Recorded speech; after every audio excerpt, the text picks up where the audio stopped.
Hello folks, welcome to Wednesday. We are halfway through the week. Congratulations to you. You are nearly there. We are on the way down towards the weekend. And if you are working over the weekend and you're currently enjoying some time off, or if you're not, heart goes out to you. Thank you for keeping the world going round. First of all, if you like what I do, the subscribe button is down below. Please give that a little click if you like what I do. And if you really like what I do, then the Patreon is also down below. Or you can become a member of the channel. If you do subscribe to the channel, please make sure you click the notification bell, or YouTube will never tell you that I am here, or that I upload on a daily basis. We have a tragic one today. Well, not really a tragic one, it's got a happy ending, but one that really made my blood boil, and I read it last week, and I saved it to Wednesday this week. I read it on Wednesday last week and saved it to here. It really did push my buttons, so hopefully it doesn't make me rage too much. But I've got a preamble before there, so we've got one more story to go before that one, so let's get into it, shall we?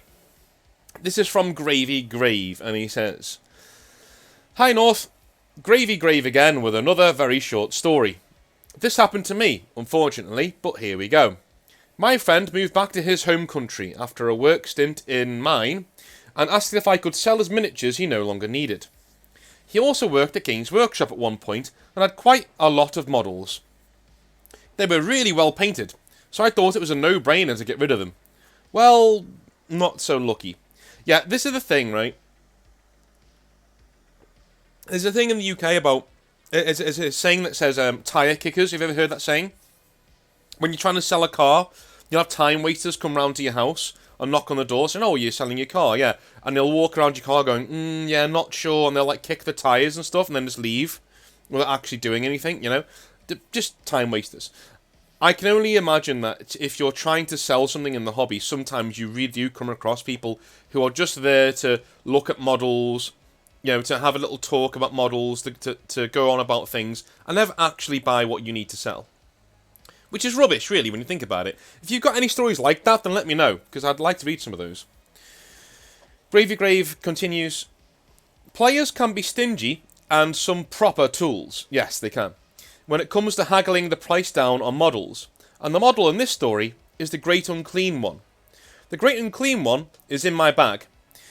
When I'm doing my one game a week at the friendly local game store.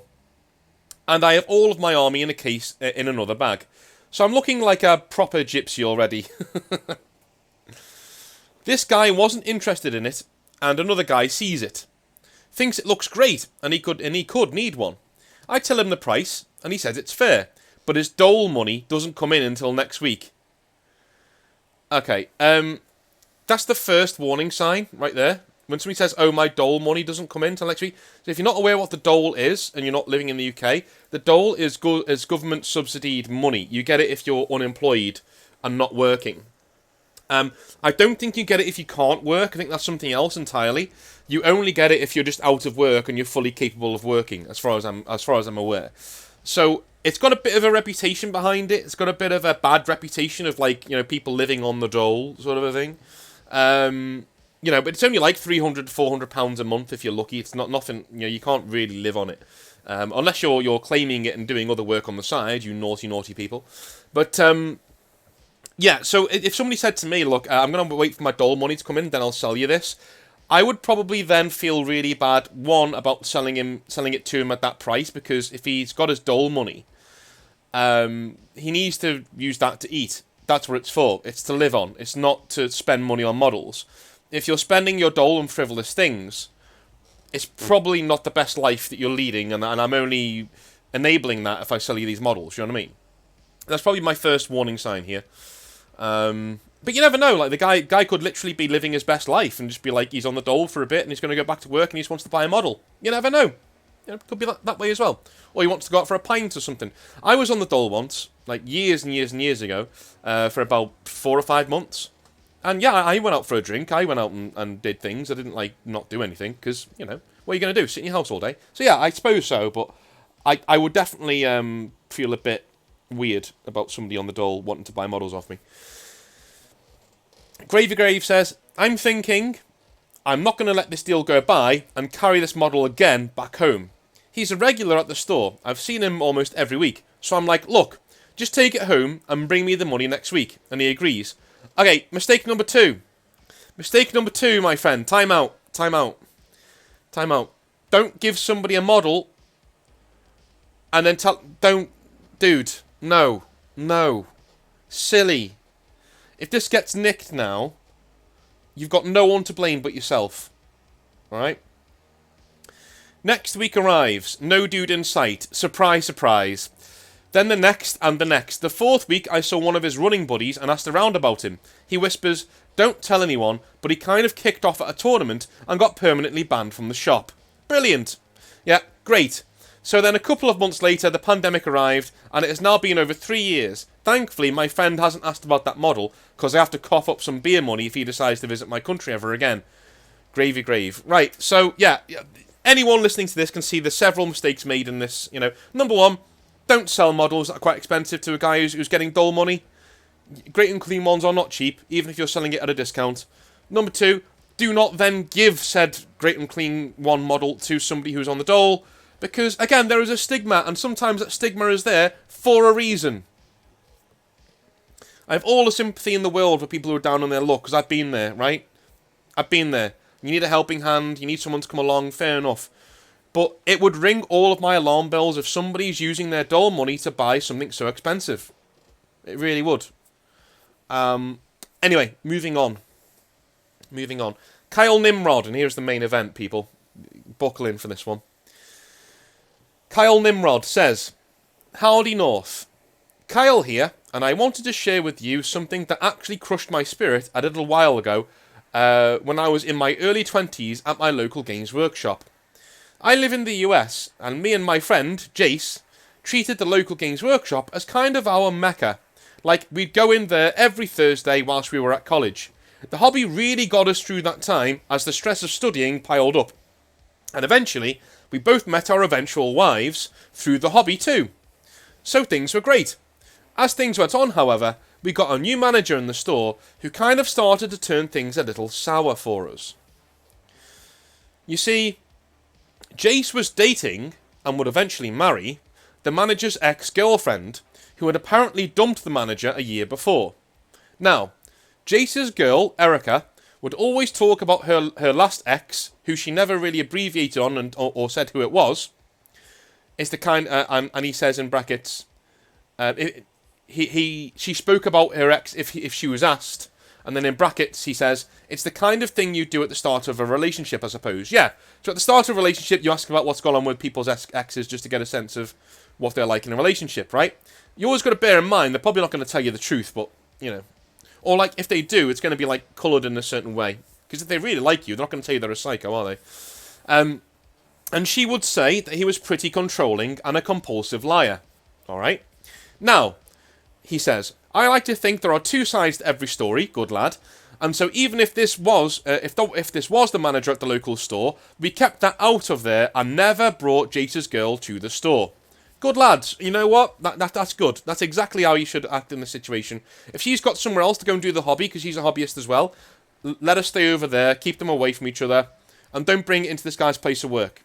That is classy behaviour, good lad. And recognising there's two parts to every story as well. Excellent, good stuff. And you're not calling her a liar, by the way. You're not calling her a liar. You're just like, listen, you know, there's two sides to every story.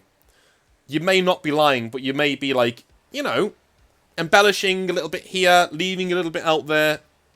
It doesn't really matter, you know what I mean? Moving on, anyway.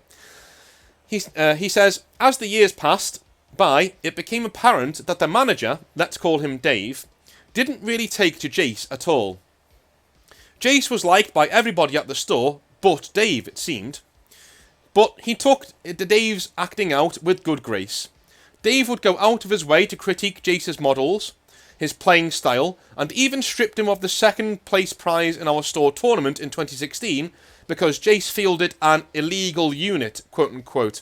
Something that had not been illegal all day until Jace won something. The illegal unit in question was Caldor Drago with 5 paladins as character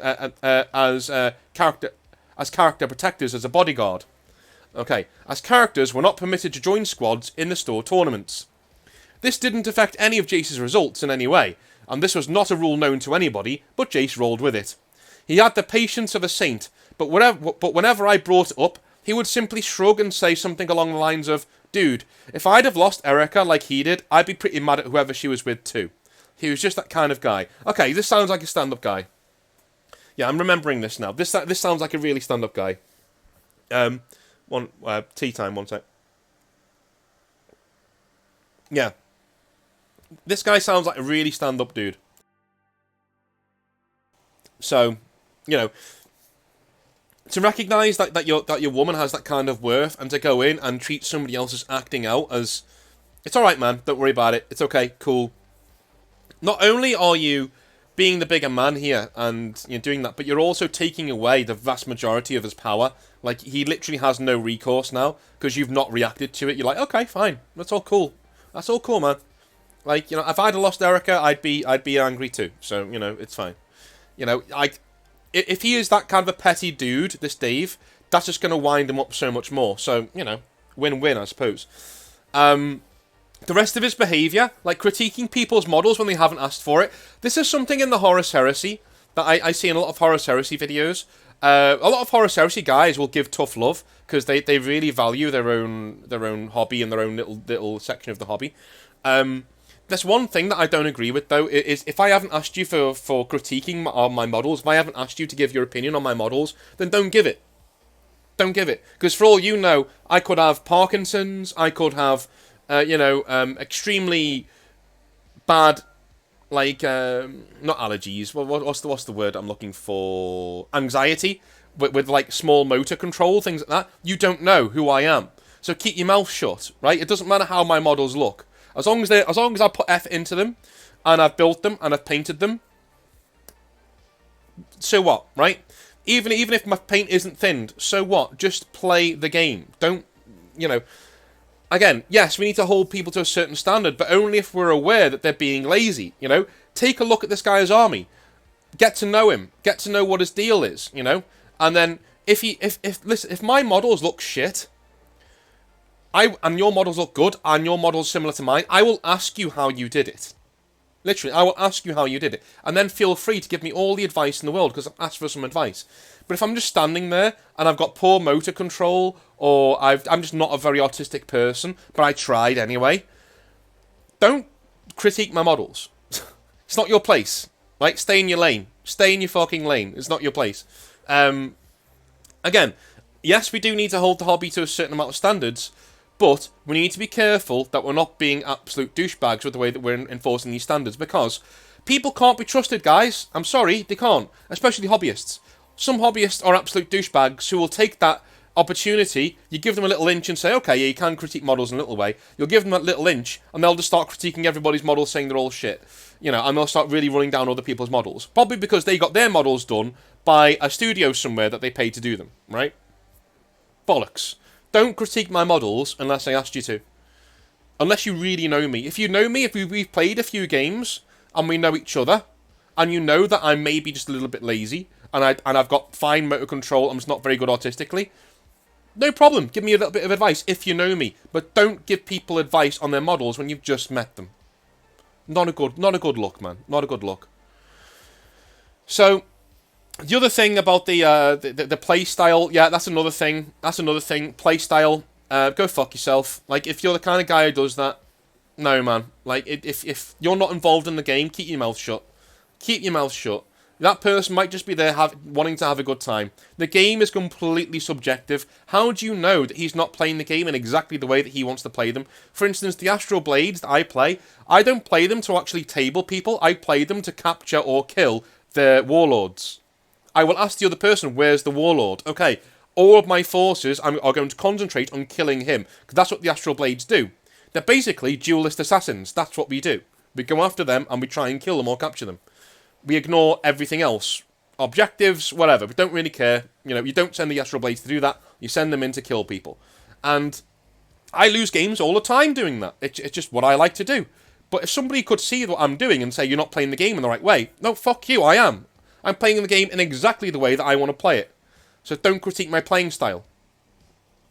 It's happened before. It's happened before in gaming clubs where I'd say, listen, dude, here's the story behind my army. And if you're bored by now, it's your own fault, because you shouldn't critique anyone else's playing styles, because you don't know what they're there for. I'm really enjoying this game. I'm really enjoying losing this game because I think I'm going to kill his warlord. And if I kill his warlord, for me, I've won in my own mind. So I don't care. I don't care. And the other person's having a blast. As long as both players are having fun, it's none of your fucking business. Right? None of your business at all. Okay. Mini rant over. So, from here, things get a little bit heavy. Jace complained of headaches one evening that only got worse. They seemed to continue on for days and weeks, until finally he collapsed at Erica's house before being rushed to hospital. An undiagnosed brain tumour that he was unlikely to ever wake up from was the prognosis. Yeah, this is the bit where I had to go and make a cup of tea. Because I thought, oh no, mate, this is, I thought this is going to end in tears. Kyle says, and I will save folks the runaround, he did wake up. He was operated on, and long story short, his road to recovery would be a very, very long one. 8th edition rolled around, and obviously Jace couldn't play. And I really wanted to help Jace get his army back up and running. He wanted to do Executioners. Good choice, man. I love Executioners, Fafnir Ran and all that. He found their head-taking thing very funny, considering his condition. I forgot about that bit. Yeah, this guy's a fucking Chad. This guy's a Chad. The guy's got a brain tumor, and he's suffering from headaches all the time, so he wants to collect the Executioners. Because they take people's heads. That's brilliant. That's cool. And I wanted to do Death Guard. Lo and behold, the Dark Imperium box set for 8th edition, yes. I still hold true, guys. The Dark Imperium is the best box set that they've ever done. Indomitus was really cool, but something about Dark Imperium that I really just loved. Maybe it's because I sold it. It was the main one that I sold when I was working at Games Workshop, but, whatever. Kyle says, I went and got it from the Games Workshop and noticed whilst there was a writing competition for a narrative army that would take part in the store campaign. Essentially, they would be the main non-player characters from which loyalist players got missions. Okay, so they're like the in-game dungeon masters, essentially. So this Space Marine chapter is in there giving out missions to everybody. Okay, cool. I was stoked. I went home and threw myself into this project for weeks. I'm a writer by trade, journalism, and so this was right up my alley. I knew Jace could not even stand, let alone play 40k, and likely would not for some time, maybe years, and so I wrote his Executioner's company as the dudes for this campaign. It was lore complete with first-person perspective short stories, and even artwork that Erica had put together for it. She's a really talented artist. I'll attach some of hers below. Cheers, mate. It was amazing, and I submitted it. That sounds so cool, man. Can you imagine doing like a custom campaign for your store, and somebody comes in with an actual, do you know what I mean, with an actual mini book there, with art and everything? Dude, that is awesome. That's awesome. The other hobbyists at the store looked at it and immediately started declaring my work the winner. Some even withdrew from the competition and said they wanted to play with this force in the campaign and not theirs. I am a humble guy, I'm not that great a writer, but you could tell I was the only actual writer of the bunch. We had 17 pages of lore with art against a lot of dudes who just wrote a quick half page on a piece of paper. All of whom were absolute legends for even doing this for the campaign, to be honest with you, and even more so for backing me up and wanting my work to get the nod to be in the game. Dave said he would look at it all over and see what he liked. He glanced over my work in front of everybody and said it was good stuff before seeing the artwork, signed by Erica. He had this little evil grin on his face and looked up and said, "Wait, are these Executioners?" before pointing at the book. I said, "Yeah." I thought he was going to finally compliment them or say something cool, as everyone in the store was aware of what was happening with Jace and how bad his health was. He tutted. Actually tutted, like, and said, "I won't be using any work that mentions official chapters. Sorry, before slamming it into the trash can right next to him, right in front of me. Now, North, I know you will call bullshit, but I am being completely honest with you, and others on the Discord will back me up. Here are their names. Okay, I'm not going to read those out. That this is what happened exactly. He literally threw it in the trash and folded his arms. I lost it finally, and I am not ad-libbing, as this memory is burned into my brain and has been repeated to me many times by others. I said, "You really are a piece of shit. Not only should you not treat someone's hard work like that with such disdain, but I know full well you only hate what I wrote because it references Jace, and he is more of a man than you laying down in his sickbed than you are on your best day, which is probably why Erica threw herself into the artwork that much." He looked at me, pale, and just muttered, "How fucking dare you? Get the hell out of my store. Nobody speaks to me like that." Oh. So yeah, I, as somebody who writes a lot, this really hits home. This really tickles my rage muscles. I cannot believe that looking at somebody who's put this much work into something, even if it's someone who's maybe on the other side of the fence to you, that you can treat it like this. Like, it really just... Like... How these people work for Games Workshop, a company that's supposed to extol and get the hobby out there to people, is beyond me. Absolutely beyond me. I don't know whether this person's still working at Games Workshop, but if they are, dude, if you're listening to this, you're fucking cancer. Literally. Like, you shouldn't be in the hobby. I very rarely say that. Very rarely do I say that. I don't like gatekeeping. Most forms of it, anyway. But, dude, you are not meant to be in the hobby at all.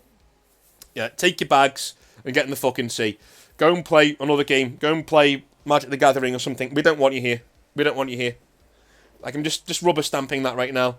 Arrogantly speaking for the hobby, as I tend to do. But you know what I mean? Like, that is ridiculous. That is beyond the pale behaviour. I would call bullshit, but this has been backed up now like 3 times, so I'm not gonna call bullshit. I did originally think this might not be true because it's very... I can't imagine people acting like this. But then I realised how blindly dickheadish some Games Workshop managers actually are, and that kind of won me around anyway. And then other people have also backed up Kyle's claims here as well. So, I know the store now. Like, I'm not going to mention it, just in case he's still working there. But what a piece of shit. What an absolute piece of shit. So Kyle continues, "I basically told him not to worry and that he wouldn't see any of us 3 again, and walked out. Now, I know I shouldn't have said that on behalf of my friends, but when I told them and others from the store a call to apologise, they swiftly came down on my side of the decision. I was done with that place. What's worse, the campaign did go on, and one of my friends from the store showed me the story, quote-unquote, of the NPC chapter used in the campaign. You guessed it, my work, minus Erica's art, with the chapter and character names changed." Oh. Dude, I'd be going back to this store.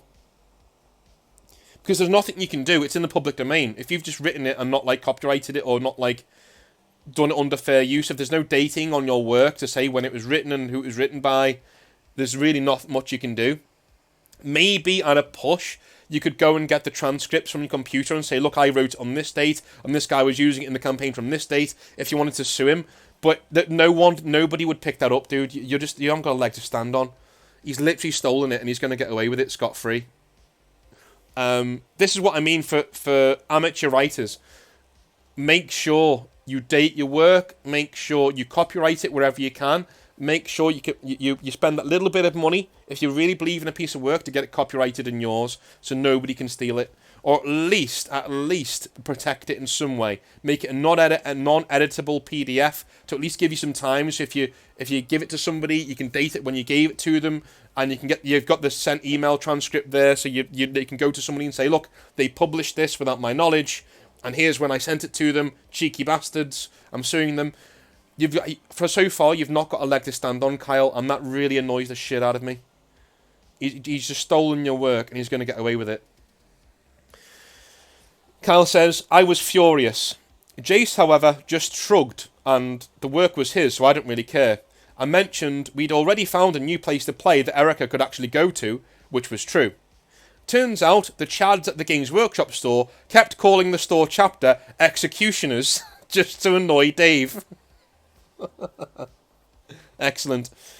The Cypher-style character with no name who led the winning Dark Angels detachment? Jace the Inheritor, he was named, as revealed on their final campaign day by one of the absolute mega chads playing in the campaign. I will let you bask in the glory that is that name and what it stands for. My only regret is that I was not there to see Dave's face. Yeah, Jace is funny enough, but the Inheritor, that just like, as in I stole your girl, I inherited your girl. Fucking bravo. Bravo. Brilliant. Just goes to show that being a bitter asshole generally never works out. It's kind of like setting yourself on fire, as you've said in some videos, when somebody has upset you. You're not hurting that person, only yourself. Yeah, I did say that. I think it was like Christmas last year, around there. Yeah, it's one of my favourite things to say. Like, if somebody else has annoyed you, like, letting that get to you, into your heart and poison you and get angry all the time, all you're doing is you're setting yourself on fire trying to hurt the other person, and it's never going to work. I have no idea, he says, if Dave has gotten the help he needs for his behaviour, or if he is just a guy who is really into kicking stray dogs. All I know is that Jace is now walking again, playing 40k, and looking forward to 10th edition with his new missus. And that's as good as an ending to any story in my book. And yes, his missus is still Erica. Excellent. Cheers, North. Kyle. Fantastic, man. Thank you very much for sending that in. I try to stay calm there and not shout and not like get it, because people get sick of it, me just shouting down the microphone. But yeah, that is a harrowing story of daring do that I honestly, whenever a writers get shit on, that's when I start to lose it. Learn from now. Don't give your work to people that you don't trust. And even if you do trust them, back it up somewhere and make sure you've got registered copies of when you gave them that piece of work, because then they can't lose it without fear of getting sued, because you'll be like, look, I gave you this piece of work, I didn't give you permission to use it. It's not fair use. Anyway, thank you very much for watching, guys. I love you all a long time. I will speak to you tomorrow, where we'll be doing a bit of a mini rant, to be honest with you, on 40k lore, on the day that Darktide finally releases, where I'm going to talk about why Games Workshop and the lore in general should be smaller in scope a lot more often. Weird, I know. I'll see you tomorrow. Have a good one.